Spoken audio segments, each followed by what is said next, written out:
Hello ladies and gentlemen, and welcome to another Dune Awakening video.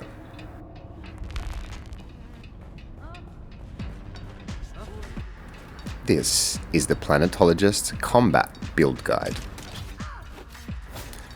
This has been one of the most anticipated guides, and I think the reason is everybody has the same question. How on earth do you make a Planetologist Combat Build Guide? For those that aren't aware, the Planetologist only has one ability and one technique that could ever be used in a combat situation. I have a few rules when making a class-specific build. I need to use at least 2 abilities from the class and at least 4 pieces of class armor. And as the Planetologist only has one ability skill, you'll notice that I've left one slot blank. I thought this was only fair. The skill that we do have at our disposal though is the Suspensor Pad, and for our second we've gone for the Gravity Field, and you can see just why. I based this build around energy weapons only. The goal was to be able to use our Conservation of Energy technique and not have to use a single dart. As we progress through the run, I will explain my strategy with the abilities and the weapons I've chosen. My 2 energy weapons of choice are the Lasgun and the Plasma Cannon. Energy weapons draw ammunition from your power pack and shield instead of the need for darts. And we can't forget the star of the show, the Suspensor Pad.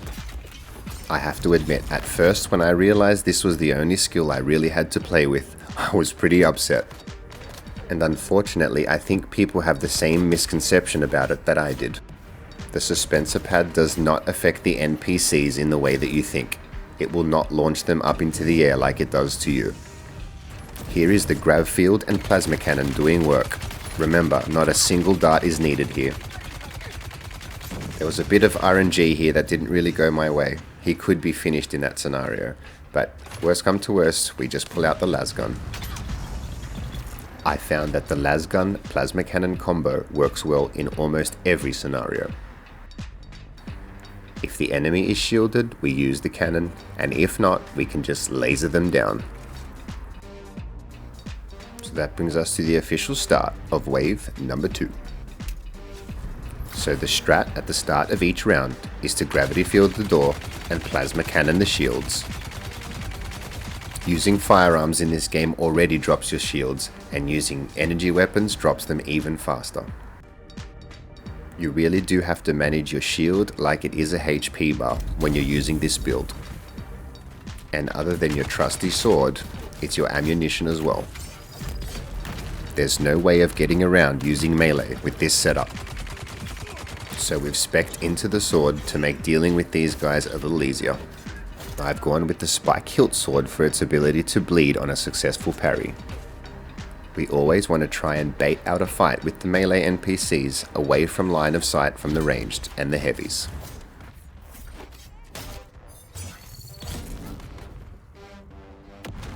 That opens up the ability to attack the ranged on his own.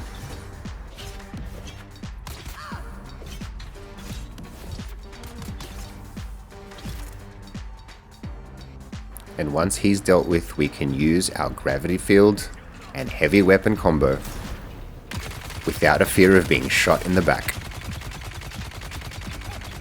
You can see my power pack dwindling down, but we managed to drop him in one clip. Also, my spice prescience just ran out.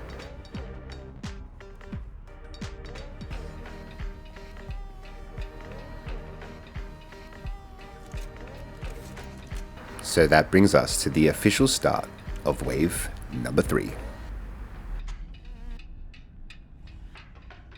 I did try this build with several other melee weapons, but the sword is definitely my favorite pick in this scenario. When facing multiple enemies in your vicinity, the AoE cleave is just super useful. And you'll see how several times in this run, the sword plus the Suspensor Pad saved my life.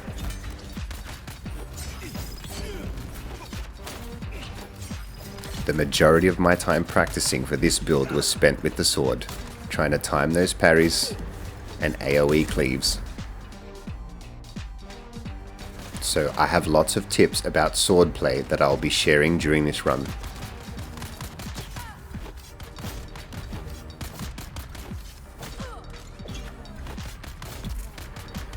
One of the most important things to remember if approaching a heavy with the gravity field strap is to try and clear the ranged first.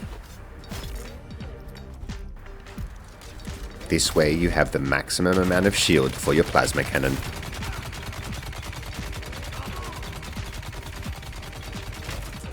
Plasma power, baby.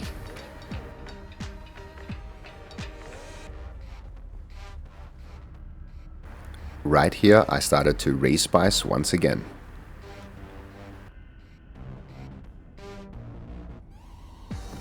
And that brings us to the official start of wave number 4. Because the gravity field was not ready at the start of this round, I dropped the suspensor pad as a little deterrent. The pad doesn't lift the NPCs into the air, but sometimes it does deter their running patterns. The strat with the beginning of each wave is to lure the melee NPCs to this side room. It's the best place to avoid line of sight from the ranged. Sometimes they are a little hesitant to run back here, so you will have to go and snuff them out.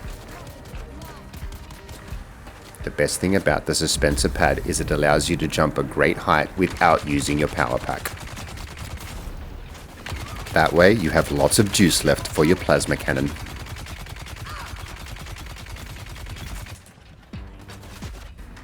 Melted that guy.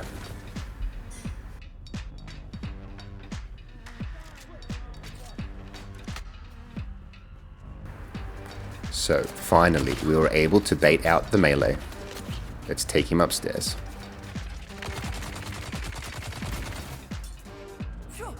This is a great place to avoid line of sight and have a sword fight.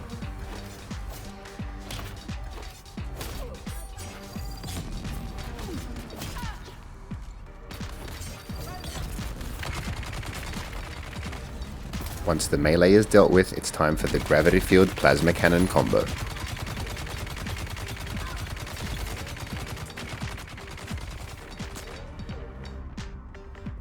Remember, you are extremely squishy after using it.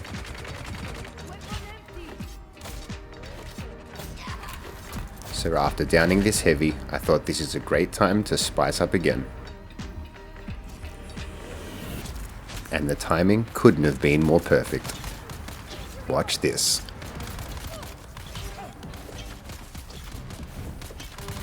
This is why I've chosen the sword over the knife.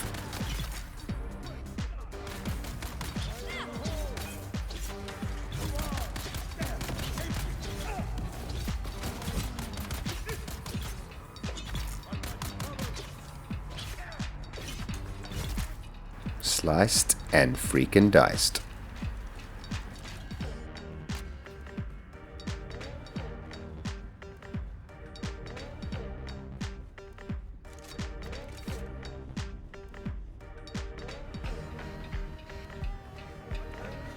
I thought the round was over, but it seems we had one straggler left behind. Lucky we had a gravity field and plasma cannon ready to go.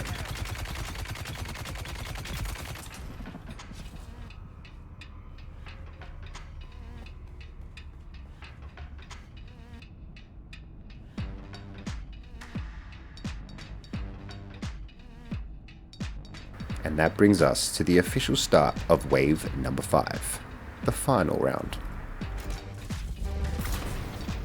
Now this is just a heads up to admit, this next round was one of the most challenging things I've ever put myself through. Remember, I'm sticking to my own set guidelines, but there is no reason to run this build without a third ability. It makes things drastically more difficult, but I wanted the challenge. There are an insane amount of melee to deal with in this map. In situations like this one, where they pressure you into a corner, it's important to stay calm and not panic, but also never run too far away. You have to use the parry in an offensive way as well as a defensive one. And the suspensor pad lets us change levels without wasting any suspensor belt juice. The gravity field can also be used defensively. Notice that I've used it here to stop the heavy shooting while I deal with the melee. Remember, your parry isn't just to block, it's an offensive move as well.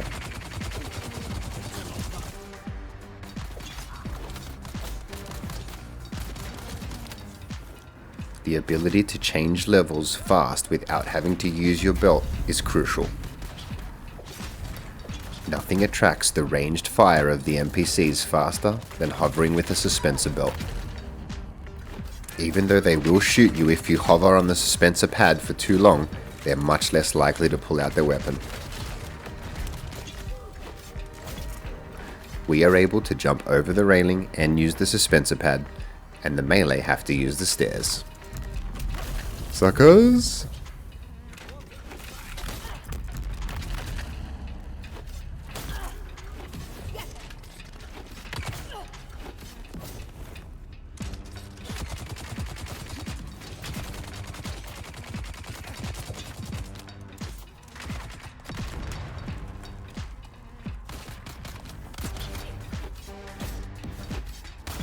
And here was my chance to take one of them out. After the parry, he chose to suspensor blast rather than block. His mistake.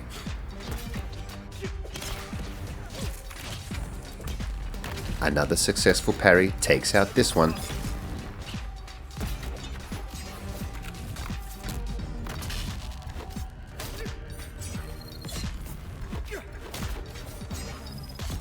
And that's the last.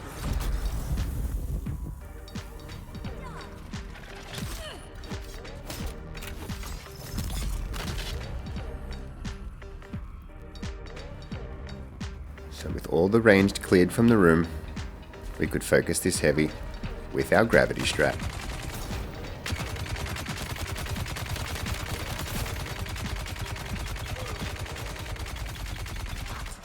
In hindsight, I should have let my shield recharge and finished this guy with the laser.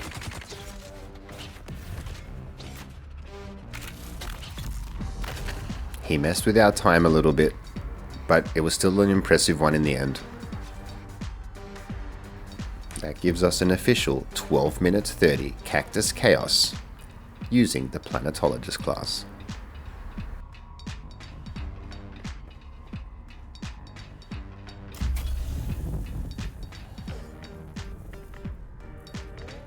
So let's quickly go over the skills, but as usual, I'll include a build link in the description of the video.